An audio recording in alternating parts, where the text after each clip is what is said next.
What kills me? Hello, America. You know what kills me is the people in Congress. They're sworn to protect and defend this. They write this. They've never read these, and I guarantee you, they haven't read this either. Maybe they should, because this is not in this. Nowhere in the Constitution can you find any of this. What's in this legislation? The end of America as you know it, I believe. This is redistribution of wealth, and we've been told this for a while. I mean, look, this is the case we've been laying out for a while, and here it is. This is it. Barack Obama has told us he is a believer in the concept of the redistribution of wealth during the campaign, but nobody listened. It's not that I want to punish your success. I just want to make sure that everybody who is behind you, that they've got a chance at success too. And I think when you spread the wealth around, it's good for everybody. Okay, show me where that's good, because it's never worked anywhere in the world. That didn't faze most Americans. Oh, please, it's not a Marxist. I mean, they're looking for something bigger, I guess. Bigger than this? According to the CBO director, Douglas Elmendorf, quote, I concluded the talk by emphasizing that fiscal policy is on an unsustainable path to an extent that cannot be solved by minor tinkering. Okay, understand this, because I'm going to show you the debt and everything else. I'm going to blow your mind by the end of the hour. It cannot be solved. It is unsustainable. This is going to make things much, much worse. Well, he just said that it couldn't be solved by minor tinkering. Well, it's not minor tinkering coming your way. This is a massive change. And remember, none of the people that are advising the president or helping write these bills, I can't think of anybody that might be helping writing this bill, those people are not advocating small little changes. No, no, no. This is not tweaking that they're building here. We are talking about massive, sweeping change. Americans showed up by the hundreds of thousands at various tea parties to demand the opposite of this. Stop spending money. But look at these bills. Look at this. This is a fundamental transformation of America. Pages, thousands of pages, not minor tinkering here. Massive changes to the way you live your life. The Senate plans to pass this mess before Christmas. Saturday is a key date. If it passes this first threshold with 60 votes, if it passes that, it will pass the Senate. The time is now to stand up. We're at a tipping point. And in the balance, this or this. The decision is being made. Are you even in the game? Look, I don't want to believe. A year ago, I said all of this stuff must be crazy. But I no longer believe that anymore. I don't want to believe the things I believe about what's happening in Washington. But we have a president who has surrounded himself with not free market system lovers. These are people that don't want to increase America's prosperity. They are spending us into oblivion for their own purposes. And we'll show you this tonight. We showed America the admiration the White House communications director has for Mao Zedong. Oh, yeah, he's a great guy. That's Anita Dunn. She says this is one of the people that she turns to most. Mao Zedong and Mother Teresa, not often coupled with each other, but the two people that I turn to most. Mm-hmm. The response from media outlets everywhere else, nothing. I guess they don't have a really problem. They should read about Mao Zedong. In fact, they just keep reporting her continued attacks, which she picked up again and renewed over the weekend, her attacks on Fox. Okay? Even as she heads out the door, they don't really care. Then there's the manufacturing czar Ron Bloom, who said this. We know that the free market is nonsense. We kind of agree with Mao that political power comes largely from the barrel of a gun. Okay. Let's add another name to the list. We told you that Internet czar Susan Crawford, member of the International Socialist Group. She, of course, is a huge advocate of the so-called net neutrality movement. We've told you on this program that's a movement spearheaded by the Marxist Free Press Organization. Look it up. Then there's the lovely and talented FCC diversity czar, Mark Lloyd.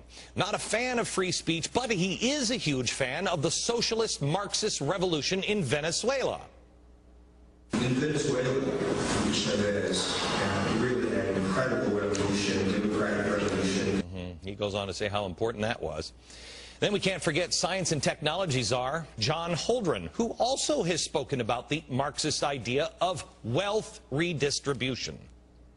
The rate of growth of material consumption is going to have to come down, and there's going to have to be a degree of redistribution of how much we consume in terms of energy and material resources in order to leave room for people who are poor to become more prosperous. Okay, so America, I want you to understand what these bills are about here, this healthcare stuff. What this is about redistribution of wealth here in America. That's what this is about. This will take money from the poor. It will take good health care and destroy it, and it'll suck nationwide. It's also about destroying businesses and any kind of wealth in this country. But what John Holdren is suggesting is global redistribution of wealth. We take the wealth of America and we spread it out all around the world. Now you're not just talking about confiscating a few bucks from Bill Gates and Warren Buffett to give some lazy slob that refuses to get off the couch and get a job. No, no, no. Now you're talking about taking, because remember, the poorest in America, still one of the richest in the world. We're now talking about spreading America's wealth to nations that don't have any wealth at all. That affects every American. Science czar John Holdren isn't the only one talking about this.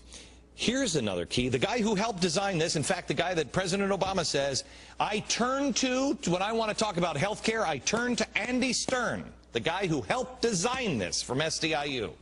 He's also a big fan of this. He's the top guest at Obama's White House. He is a huge fan of spreading America's wealth and reciting communist slogans. Here is what Stern, who practically lives at the White House, believes. Are workers going to have a chance to share in prosperity? So the question is, how is everyone going to share in the wealth? Workers of the world unite? It's not just a slogan anymore. It's a way we're going to have to do our work. I got in trouble for saying this with Glen Beck, but I said workers of the world unite is not just a slogan anymore. It's a way we need to do our work. Yeah, well, that's what's coming. Global Marxism. Redistribution of wealth. He has visited Obama at the White House 22 times that we know of, presumably to advise the president on important issues, including health care. He has repeated over and over his conviction that there must, if we're going to survive, must be wealth redistribution.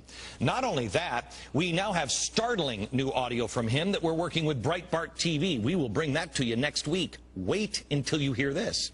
One of the things that Andy Stern, however, has said is that he knows that there are undocumented workers who are members of his union. He knows that he has illegal aliens at SEIU. Not only from Latin America, but also all over the world. Here in America, he knows he is breaking the law. Now, gosh, why would you... What's going on here? What's going on here? Stern is already driving down wages to bring us in line with the rest of the world. That's what they have to do. Drive down, no matter what they tell you, drive down our standard of living. He's already increasing his membership around the world, which makes him less loyal to the United States and workers of the world. He is working on adding millions of members to his union rolls abroad, not here. He could care less where they come from, how they got here to America, what the motives are, what the goals are, or how it helps or hurts America. Workers of the world unite. Andy Stern is in this for Andy Stern.